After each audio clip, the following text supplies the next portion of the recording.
Meanwhile, the United States and Israel have condemned France's plan to recognize a Palestinian state. On Thursday, French President Emmanuel Macron said the country would make that official recognition in September. According to a tally by the AFP news agency, at least 142 countries now recognize or plan to recognize Palestinian statehood.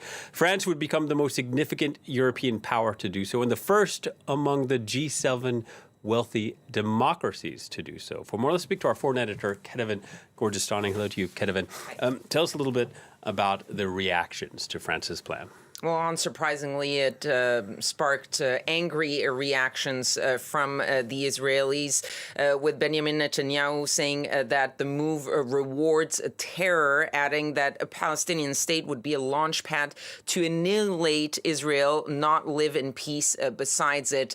And of course, unsurprisingly, the United States also joining in the chorus of a condemnation through the Secretary of State, Marco Rubio, who called Emmanuel Macron's decision a reckless decision and a slap in the face to the victims of October 7th. But it seems that Israel and the United States are sort of isolated in the group of countries that are at least publicly condemning Emmanuel Macron's move. It's more praise that Emmanuel Macron has gotten from around the world, obviously from the Palestinian Authority, obviously from several Arab countries, but also from Europeans like Pedro Sanchez, the Prime Minister of Spain, who is one of the European countries who made that same decision last year and who welcomed that move by Emmanuel Macron and added, together we must protect what Netanyahu is trying to destroy, talking about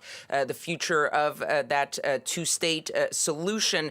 Macron's decision is also a sort of symbol of the broader isolation of Israel, growing isolation, because you're seeing more and more countries like France that were staunch supporters of Israel who are growing increasingly critical of the Israelis. And it's also giving a little bit of momentum, and there's been a lot of lobbying by the French to not be the only ones or the last ones to recognize Palestine as a state, but to push other countries. And the first in line might be the UK.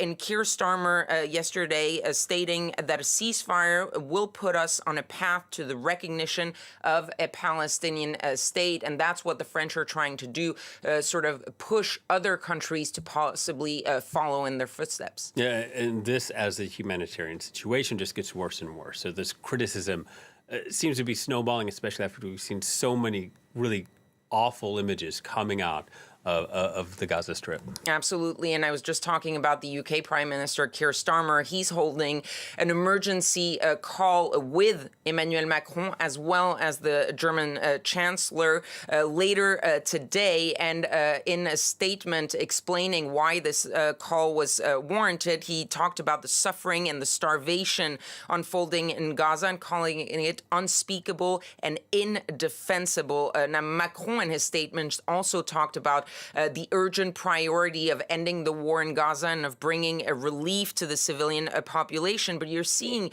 more and more countries really speak out very forcefully about what is happening in Gaza when it comes to the humanitarian situation. Canada's Prime Minister saying that the denial of humanitarian aid is a violation of international law.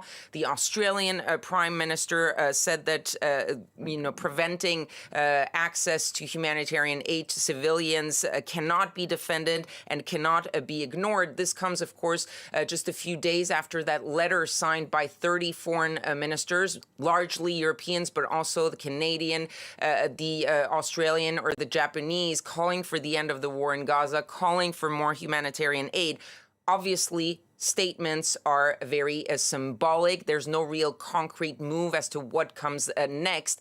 But the idea is that there is increased pressure on Israel. And there's also consideration, especially here in the European Union, about what sort of concrete steps to take. There are questions about future sanctions, about halting or suspending association agreement. All of these things are what humanitarian organizations are pushing for. They're saying Israel doesn't listen to statements or symbolic pressure.